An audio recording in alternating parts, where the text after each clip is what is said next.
Hello guys, welcome back to audiobook 8 of class 12 biology chapter number 8 human health and disease। इस audio book में अपन करने वाले हैं allergy के बारे में। एलर्जी क्या होती है? जैसे कि सबको पता है, अगर हम किसी ऐसी न्यू प्लेस पे गए हों, जैसे मान लो किसी हिली एरिया में ट्रैकिंग के लिए या किसी फॉरेस्ट में ट्रैवलिंग के लिए गए हों, या अपने किसी ऐसे रिलेटिव के यहाँ गए जिनके एनिमल्स हो एज अ पेट, ठीक है, या कोई ऐसा फार्म हाउस जहाँ पे बहुत सारे डिफरेंट वैरायटी ऑफ जो डोमेस्टिक एनिमल्स है वो मिलते हैं, उनकी वजह से होने वाले जो एलर्जेंस है, उनकी वजह से हमको एलर्जी होती है। एलर्जेंस मतलब एलर्जी कॉजिंग एजेंट्स को हम एलर्जेंस कहते हैं। ये जो एलर्जेंस होते हैं, ये जो होते हैं कई तरीके के हो सकते हैं। जैसे डॉग के फर, मैक्सिमम लोगों को डॉग के फर की वजह से एलर्जी होती है, या फिर जो सनफ्लावर है उसके पोलन ग्रेन्स की वजह से, जिसे हम पोलन एलर्जी भी कहते हैं, ठीक है। पोलन एलर्जी के अलावा मतलब पोलन ग्रेन्स के अलावा डॉग के डैंड्रस के अलावा डस्ट, ठीक है, और माइट्स यानी जो छोटे छोटे कीड़े होते हैं वो, उनकी वजह से एलर्जी हो सकती है। ये जो एलर्जी होती है ये बेसिकली हमारे बॉडी में होने वाले इन्फ्लेमेशन की वजह से होती है, ठीक है। अब इसको हम पढ़ते हैं। When you have gone to new place and suddenly you start sneezing, wheezing for no explained reason, and when you went away, your symptoms disappeared. Did this happen to you? Some of us are sensitive to some particles in the environment. The above mentioned reaction could be because of allergy to pollen, mite, etc. यानी कि pollen से, might say, इन सब के जो reactions है उसकी वजह से हमें क्या हो सकती है? एलर्जी हो सकती है। The exaggerated response of immune system to certain antigens present in the environment is called allergy. Substance to which an immune response is produced are called allergen. Then the antibodies produced to these are IgE type. जो antibody allergy के response को किल करने के लिए या उस allergy के response को सप्रेस करने के लिए बॉडी से रिलीज होती है, वो IgE होती है, ठीक है। इसको याद करने की ट्रिक, एलर्जी लास्ट में ई शब्द आ रहा है और एंटीबॉडी कौन सी होगी? ई, तो एलर्जी और एंटीबॉडी ई, ऐसे याद कर सकते हो। बहुत बेसिक सी ट्रिक है, सब लोग यूज़ करते हैं। Common example of allergens are mite in dust, pollen, animal dander, etc. Symptoms of allergic reaction including sneezing, watery eyes, running nose, difficulty in breathing. आप पूछो कि डिफ़िकल्टी इन ब्रीदिंग एक allergy का सिम्टम कैसे हो सकता है? देखो, सेक्शुअल रिप्रोडक्शन फ्लावरिंग प्लांट्स में अपन जब पोलन ग्रेन्स पढ़ रहे थे, अपन ने पोलन ग्रेन्स से होने वाली एलर्जी के बारे में पढ़ा था, जिसमें अपन ने अस्थमा और ब्रोंकियाइटिस के बारे में भी पढ़ा था। तो ये लंग रिलेटेड या रेस्पिरेटरी रिलेटेड या ब्रीदिंग रिलेटेड एलर्जीज होती हैं। Allergies due to release of chemical like histamine and serotonin from mast cell. Allergy होती कैसे है?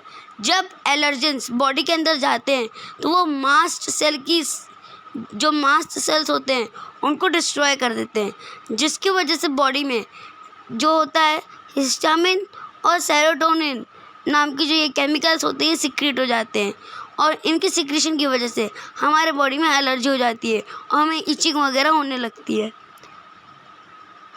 For determining the cause of allergy, the patient is exposed to or injected with very small dose of possible allergens. ठीक है। अब देखो, doctors जो होते हैं ये क्या करते हैं? डॉक्टर्स को एग्जैक्टली नहीं पता होता कि ये एलर्जी किस वजह से हुई है। It could be due to pollen, animal dander, ठीक है, या माइट्स, डस्ट, किसी की वजह से हो सकती है। तो उसके लिए वो क्या देते हैं? एंटी हिस्टामिन या एंटी एड्रेनलिन या एंटी स्टेरॉयड हार्मोन्स। देखो, for determining the cause of allergy, patient is exposed to or injected with very small dose of possible allergen and the reaction studied. The use of drug like antihistamine, adrenaline and steroids quickly reduce the symptom of allergy. Somehow, modern day allergies, more and more children in metro city of India suffer from allergy and asthma due to sensitivity to the environment. This could be because of protected environment provided earlier in life. देखो, allergy जो होती है उसका main काम होता है बहुत ज़्यादा किसी चीज़ का ओवर प्रोटेक्शन करना। ठीक है, इसको समझाता हूँ। इसके पहले एलर्जी को एक बार रिवाइज कर लेते हैं। एलर्जी क्या होती है? किसी भी अनवांटेड पार्टिकल की वजह से बॉडी में एलर्जिक रिएक्शंस पैदा होने वाले सिम्टम्स को एलर्जी कहते हैं। एलर्जी डस्ट, एनिमल डेंडर या फिर पोलन ग्रेन से भी हो सकती है। एलर्जी कैसे होती है? जो एलर्जेंस होते हैं यानी कि एलर्जी कॉजिंग एजेंट्स, ये एजेंट्स बॉडी में जाते हैं और मास्ट सेल को डिस्ट्रॉय कर देते हैं। मास्ट सेल के डिस्ट्रॉय होते ही मास्ट सेल में से हिस्टामिन और सेरोटोनिन नाम के एंजाइम्स सिक्रीट होते हैं और ये एंजाइम्स क्या करते हैं? बॉडी में एलर्जी कॉज करते हैं। हालांकि हमारी बॉडी खुद इस एलर्जी को कई बार डिफीट करने में कामयाब होती है। किस तरीके से? वो ब्लड प्रेशर बढ़ा देती है जिसकी वजह से टेम्परेचर बढ़ जाता है और एलर्जेंस डिस्ट्रॉय हो जाते हैं। लेकिन ज़्यादातर केसेस में हमें एंटी हिस्टामिन, एंटी सेरोटोनिन ये सारे जो या एंटी एड्रेनलिन ड्रग्स लेने पड़ते हैं। ठीक है, अब ये जो एलर्जी है ये अस्थमा में भी कन्वर्ट हो सकती है अगर बंदा बहुत ही ज़्यादा सेंसिटिव हो तो।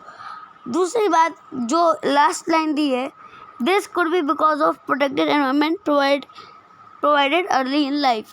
आज की डेट में क्या होता था? देखो, आज की डेट के अगर जो बच्चे हैं, किस एज के बच्चे? अप्रॉक्सीमेटली 6 to 10 और 11 ईयर्स के बच्चों को लो और कुछ ऐसे बच्चों को लो जो कैसे रहते हैं, मिट्टी में खेलने वाले हैं या फिर बहुत ज़्यादा एक तरीके से ओपनली खेलने वाले बच्चे हैं। देखो, एलर्जी होती क्यों है? अगर तुम बहुत ज़्यादा प्रोटेक्टेड हो और तुम्हें छोटे से छोटे इन्फेक्शन की वजह से कुछ प्रॉब्लम हो जाए तो हम कहते हैं इसको एलर्जी है। हालांकि ये बहुत ही गलत बातें होनी नहीं चाहिए, लेकिन इसका मेन रीज़न क्या है? आज की डेट में पेरेंट्स के द्वारा बच्चों को ओवर प्रोटेक्ट करके रखना। कैसे? देखो, आज के पेरेंट्स बच्चों को बिल्कुल भी मिट्टी में खेलने नहीं देते। ठीक है, जबकि पहले जो अपने ग्रैंडफादर और ग्रैंड मदर्स होते थे उनके जो चिल्ड्रन है यानी कि अपने मदर एंड फादर और यहाँ तक कि अपने ग्रैंड मदर और ग्रैंड फादर्स भी, जब वो चिल्ड्रन होते थे तो वो क्या खेलते थे? गिल्ली डंडा, पिट्ठू, क्रिकेट, फुटबॉल। ठीक है, इन सब में क्या होता था? ये नेचुरल क्लाइमेटिक कंडीशंस के कांटेक्ट में आते थे, डस्ट, धूल, बारिश। ठीक है, उसके अलावा इनकी जो बॉल वगैरह होती थी या जो खेलने के आइटम्स होते थे ये भी गंदे होते थे। कई बार क्या होता था? ड्रेनेज में बॉल चली जाती थी तो वहाँ से निकाल के पानी से धो के फिर खेलने लगते थे, है ना। हालांकि वो साफ़ सफाई का ध्यान रखते थे, घर आके अच्छे से एक क्लीन बाथ लेते थे, सोप से हैंड वॉश करते थे, सब करते थे, लेकिन कहीं ना कहीं एनवायरनमेंट के कांटेक्ट में रह के, एनवायरनमेंट के साथ रह के खेलते थे। ठीक है, तो उसकी वजह से क्या होता था? उनकी इम्यूनिटी नेचुरली बिल्डअप होने लगती थी। ठीक है, लेकिन आजकल के बच्चे घर पे पड़े रहते हैं, या तो टीवी या तो मोबाइल, बाहर खेलने गए नहीं गए, चोट लग गई तो ये वो होने लगा, और नहीं तो पोलन ग्रेन से एलर्जी होने लगी, नहीं तो डॉग के फर से एलर्जी होने लगी। तो इस वजह से इससे ओवर प्रोटेक्टेड होने की जगह मिट्टी में खेलना भी उतना ही ज़रूरी है जितना घर पे एक प्रोटेक्टेड एनवायरनमेंट में खेलना। ठीक है, अब देखो एलर्जी क्लियर हो गई। ठीक है, अब ये थी अपनी कौन सी ऑडियो बुक नंबर 8। ठीक है, अब अपन ऑडियो बुक 8 में ही एक और टॉपिक कवर करने वाले हैं, ऑटो इम्यूनिटी। एलर्जी के अलावा ऑटो इम्यूनिटी क्या होती है? देखो, जब अपने बॉडी की सेल्स, ठीक है, अपने बॉडी की सेल्स अपने ही बॉडी के सेल्स को मारने लगे तो हम कहते हैं ये ऑटो इम्यूनिटी का कारण है। कैसे? Memory based acquired immunity evolved in higher vertebrates based on ability to differentiate foreign organism from cell. जो बॉडी होती है वो मेमोरी बेस्ड एक्वायर्ड इम्यूनिटी पे काम करती है, जिसमें वो खुद के बॉडी के सेल्स में और दूसरे फॉरेन बॉडी के सेल में जो है तो डिफरेंशिएशन करना जानती है। अब while we still do not understand the basis of this, the corollaries of this ability have to be understood. One higher vertebrate can distinguish foreign molecule as well as foreign organism. Most of the experimental immunology deal with the aspect. Second, sometimes due to genetic and other unknown reason, the body attacks self-cell. कई बार genetic या किसी अनजान reason की वजह से हमारी body खुद के ही सेल्स के ऊपर अटैक करने लगती है। ठीक है, this result in damage to the body and is called autoimmune disease.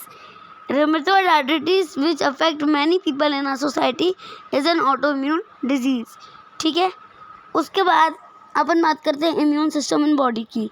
ये सारे छोटे छोटे टॉपिक्स हैं, इन्हें बहुत अलग से ऑडियो बुक में कवर करने की ज़रूरत नहीं है, इसलिए मैं इसमें बता रहा हूँ. इम्यून सिस्टम क्या होता है बॉडी का? देखो, इम्यून सिस्टम जो होते हैं वो क्या होते हैं, देखो, the human immune system consist of lymphoid organ, tissue, cell and soluble molecule like antibody. जो ह्यूमन इम्यून सिस्टम है वो lymphoid organ, tissue, cells and antibodies से मिलकर बना हुआ रहता है. As you have read, immune system is unique in the sense of that it recognizes foreign antigen, respond to these and remember them. The immune system also play an important role in allergic reaction, autoimmune disease and organ transplantation. Lymphoid organs क्या होते हैं? देखो, जो bone marrow होता है अपने body का, bone marrow, और जो थाइमस होता है, ये प्राइमरी लिम्फोइड ऑर्गन्स होते हैं. These are the organ where origin and maturation of proliferation of lymphocyte occur. ये ऐसे ऑर्गन होते हैं जहाँ पे हमारे बॉडी को प्रोटेक्ट करने वाले लिम्फोसाइट्स का फॉर्मेशन होता है, यानी कि बोन मैरो और थाइमस. कैसे? समझो ध्यान से. Primary lymphoid organs are bone marrow and thymus where immature lymphocytes differentiate. जो लिम्फोसाइट्स होते हैं, B or T lymphocytes, not a particular lymphocyte, B or T lymphocyte जो होते हैं वो बोन मैरो और थाइमस में डेवलप होते हैं इनटू एंटीजन सेंसिटिव लिम्फोसाइट.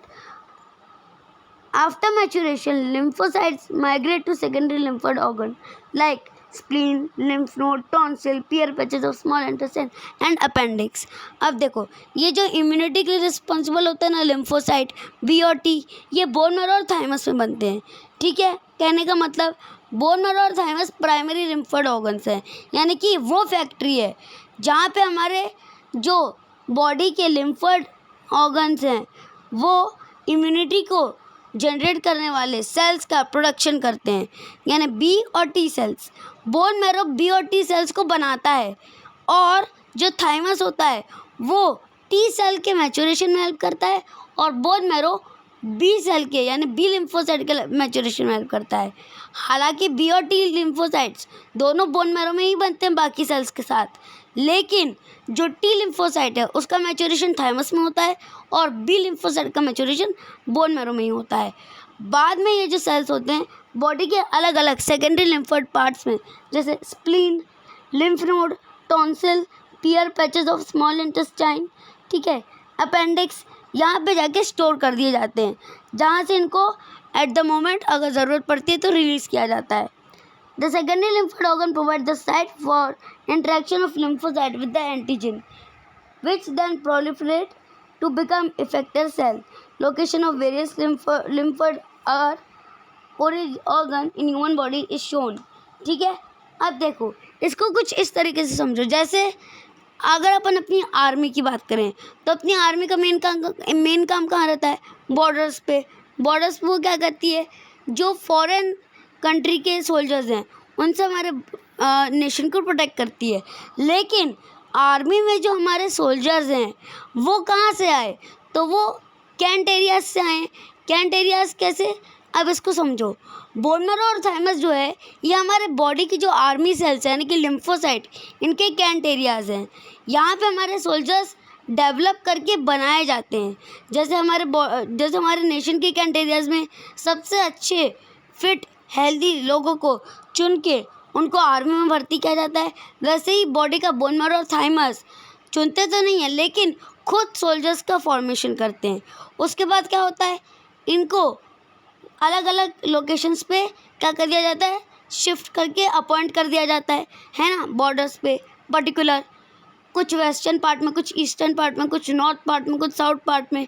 इसी तरह से बोन मैरो और थाइमस में इन लिम्फोसाइट्स जो कि हमारे बॉडी के सोल्जर्स हैं उनके बनने के बाद उनको बॉडी के डिफरेंट ऑर्गन्स जिनको सेकेंडरी लिम्फोइड ऑर्गन कहा गया है, जैसे कि spleen, Peyer patches of small intestine, lymph node, tonsil, appendix, ये सारी बॉर्डर्स है बॉडी की जहाँ पे इन्फेक्शन के कॉजेज़ ज़्यादा हैं या उस पर्टिकुलर पार्ट के आसपास के ऑर्गन वाले एरिया में, तो वहाँ इन्हें इम्प्लांट कर दिया जाता है जहाँ से ये पूरी बॉडी का ऑर्गेनाइजेशन कंट्रोल करते हैं.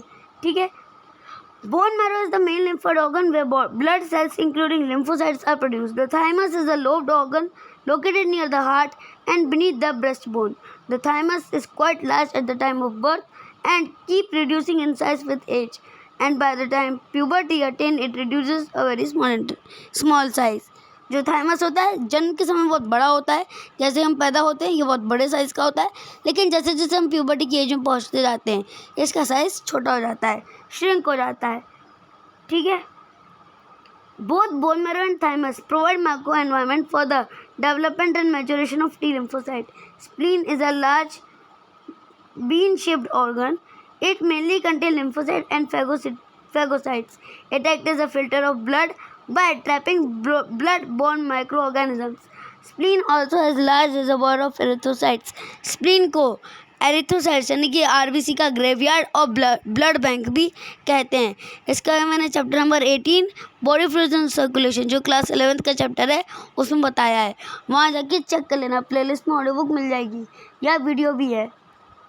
The lymph nodes are small solid structure located at different points along the lymphatic system.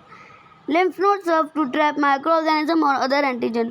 Lymph node छोटे छोटे microorganisms को ट्रैप करने का काम करते हैं, which happen to get into lymph and tissue fluid. Antigen trapped in lymph node are responsible for activation of lymphocyte. और ये जो unwanted particles होते हैं जो बॉडी में आ जाते हैं इनको मारने के लिए lymphocytes एक्टिवेट हो जाते हैं. इसके अलावा there is a lymphoid tissue also located within the lining of major tracts जैसे रेस्पिरेटरी, डाइजेस्टिव, यूरोजेनिटल, जिसे माल्ट कहते हैं. म्यूकोसा एसोसिएटेड लिम्फोइड टिश्यू, ये 50% ऑफ द लिम्फोइड टिश्यू का फॉर्मेशन करता है बॉडी में. इसका भी सेम काम है. ठीक है. ये थी ऑडियो बुक 7 जिसके अंदर अपन ने क्या क्या कवर किया. इसके अंदर अपन ने एलर्जी, ऑटो इम्यूनिटी और इम्यून सिस्टम बॉडी का कवर किया. अब जो एलर्जी अपन ने पढ़ी उसमें अपन ने तो एनिमल्स मतलब ह्यूमंस के बारे में पढ़ा. अब अपने को ह्यूमंस का रिएक्शन तो पता है एलर्जी के टाइम कैसा होता है. खुजली होने लगती है, छींकें आने लगती है. ठीक है. लेकिन क्या यहाँ पे किसी को भी एनिमल का एलर्जिक रिएक्शन पता है? आई होप सो नहीं पता होगा. ठीक है. इसलिए ये एक पर्टिकुलर वीडियो है जो कि एनिमल्स के एलर्जिक रिएक्शन को शो करती है. डिफरेंट एनिमल्स में भी एलर्जिक रिएक्शंस होते हैं. ऐसा नहीं है सिर्फ हमारे अंदर एलर्जीज़ की वजह से रिएक्शन होते हैं. ठीक है. एनिमल्स को भी एलर्जिक रिएक्शंस होते हैं. जैसे कि कुछ एनिमल्स का एग्जांपल इस पर्टिकुलर वीडियो में जो मैं तुमको दिखाना चाहता हूँ उसमें दिए हैं. जैसे डॉग, कैट्स जो रैंडम एनिमल्स होते हैं. ठीक है. जिनको बहुत ज़्यादा किसकी केयर की ज़रूरत होती है या एक अच्छी इम्यून सिस्टम की ज़रूरत होती है उनके लिए. तो इस पर्टिकुलर वीडियो को एक बार देख लो तुम्हें क्लियर हो जाएगा एनिमल्स का जो एलर्जिक रिएक्शन होता है ना वो कितना उम्दा किस्म का होता है. अब यहाँ पे ध्यान से देखना. यहाँ पे कुछ गिने चुने एनिमल्स है जिनका मैंने एलर्जिक रिएक्शन रिकॉर्ड किया है, तो इसको ध्यान से देखो. सबसे पहले कैट. ठीक है. अब नेक्स्ट ये एक और कैट, ये एलिफेंट. ठीक है. तो ये अच्छा लगा हो तो लाइक कर देना, वीडियो को चैनल को सब्सक्राइब कर देना, कमेंट करके बताना वीडियो कैसी लगी. और 10 से लेकर 12 तक के साइंस के डिटेल वीडियो लेक्चर्स के लिए हमारे चैनल हिंदी से होते काम में विजिट करना. उसके अलावा मेरी इंस्टाग्राम पे भी आईडी है. अब जैसा कि तुम देख सकते हो मेरी इंस्टाग्राम पे भी आईडी है विक्रमादित्य-एरो के नाम से. तो वहाँ जाके मुझे फॉलो कर लेना. यहाँ पे तुम्हें कई इंपॉर्टेंट वीडियो लेक्चर्स दिख जाएंगे. ये लेक्चर्स नहीं है, एक्चुअल में शॉर्ट्स हैं जो कि कुछ इंपॉर्टेंट इन्फॉर्मेशन से रिलेटेड बने हुए हैं, तो इनको जाके देख लेना. ठीक है. ये मेरी आईडी है. उसके अलावा जैसे कि तुम्हें पता है 10 से लेकर 12 तक के साइंस के डिटेल वीडियो लेक्चर्स हमारे चैनल पर ऑलरेडी अपलोड हो चुके हैं वीडियो फॉर्मेट में, और शॉर्ट्स भी डल चुके हैं बहुत ही इंपॉर्टेंट नोट्स के. ठीक है. ये सब शॉर्ट्स वीडियोस चाहे वो ऑडियो बुक हो या वीडियो सोल्यूशन हो या स्क्रीन रिकॉर्डिंग हो, सब एक कॉमन प्लेलिस्ट है विक्रमादित्य-एरो की, उसमें तुमको देखने को मिलता है. बाकी सबके लिए अलग अलग से उनके नाम की प्लेलिस्ट बन चुकी है. और क्लास 11th की प्लेलिस्ट में अभी तक कुछ चैप्टर्स डल चुके हैं. ऑलमोस्ट सारे चैप्टर डल चुके हैं कुछ को छोड़ के. जैसे जो डल चुके हैं उनमें से ऑडियो बुक जो क्लास 11th की बनी है वो है biological classification, plant kingdom, morphology of flowering plant, structural organisation animal, cell unit of life, biomolecule, breathing and exchange of gases, excretory product in the elimination, body fluid and circulation and locomotion movement, neural control and coordination. ठीक है.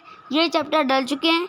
11th की audio book की playlist में, और 12th की जो audio book की playlist है उसमें फ्लावरिंग प्लांट, ठीक है, human reproduction, reproductive health, principle of inheritance and variation, evolution और हेल्थ और डिजीज़ के इसके पहले के 6 वीडियोस डल चुके हैं, 7 वीडियोस, ये पार्ट 8 था, इसके पहले के 7 वीडियोस डल चुके हैं, ठीक है।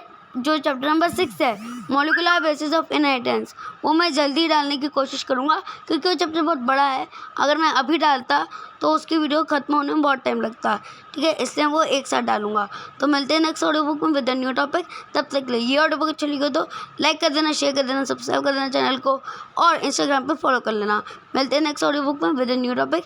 तब तक के लिए this is me Vikramaditya Tehra signing off. Stay safe, stay healthy, Om Simon, bye. और वीडियो अच्छी लगी हो तो like, subscribe and share. Thank you.